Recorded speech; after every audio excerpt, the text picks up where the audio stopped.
know about magic. I always called it The Shining.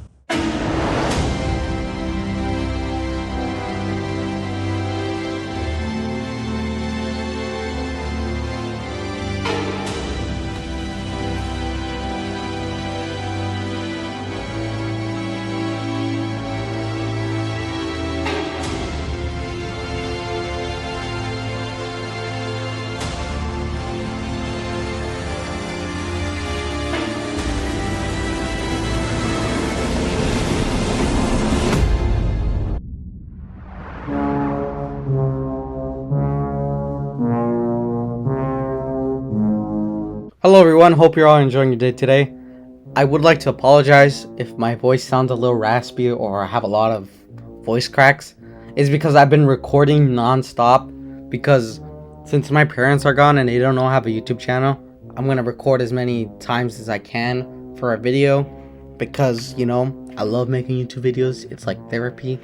Anyways, Dr. Sleep was written and directed by Mike Flanagan and stars Ewan McGregor and Rebecca Ferguson.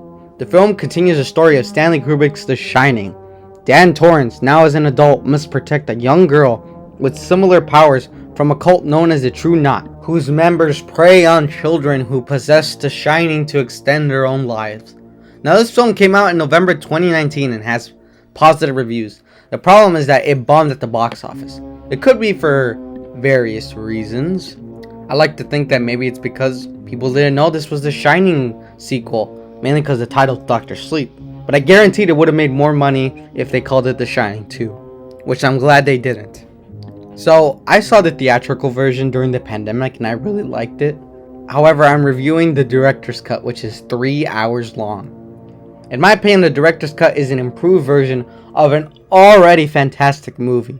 I'm glad it exists because they expand the lore and it does its own things, instead of relying on nostalgic things and fan service, and doing a different story instead of doing the same story, you know, like a soft reboot.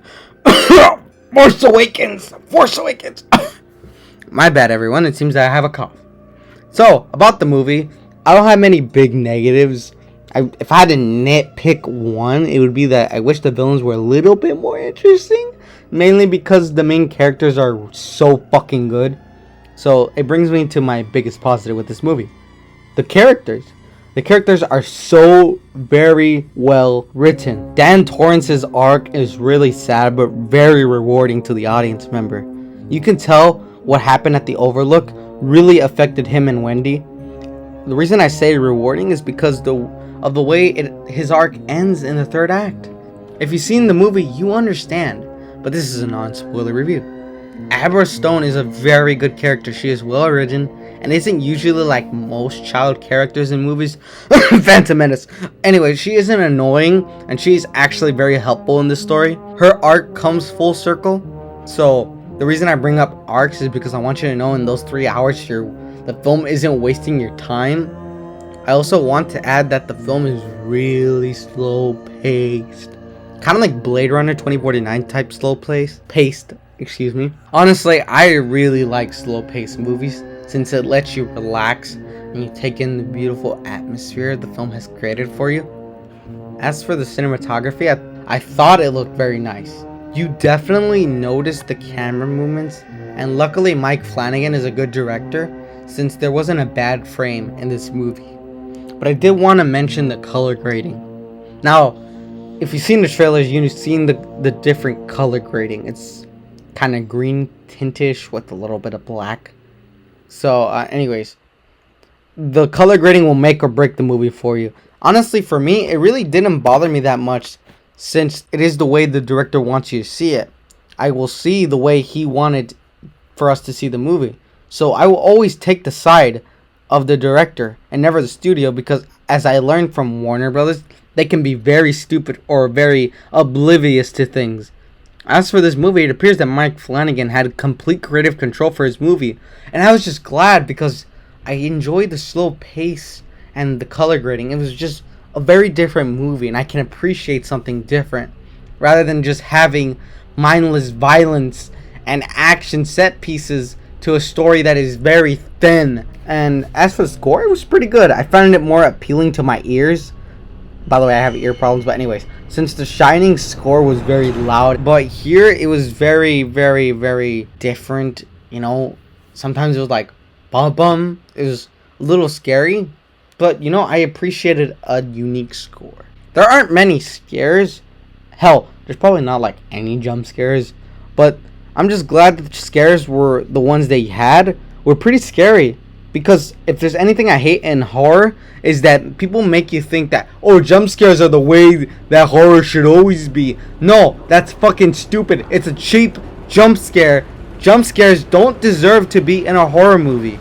Okay, jump scares are like if a comedian comes and tickles you. You laughed, yeah, but you're not laughing at the joke. You're laughing because you're getting fucking tickled.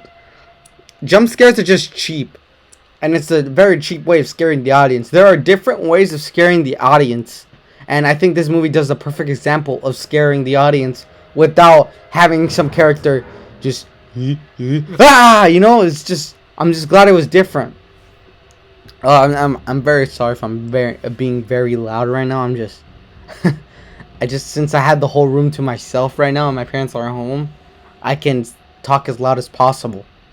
And you know, I'm just glad they didn't do the loud dun dun, like, oh, here comes the monster, no. And you know, it was different, and I really appreciated that. Mike Flanagan is a genius director, and I want to see more movies of his. You know, I like this type of horror.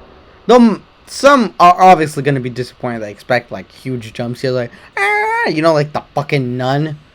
Anyways, short video, but I really loved Doctor Sleep. It was a worthy sequel to The Shining, and I really enjoyed it. I'm going to give it a 10 out of 10. Hope you guys are doing very well, and I hope you all enjoy the rest of your summer. You know, I'm just going to be chilling over here, recording on a camera. You know, have a good day.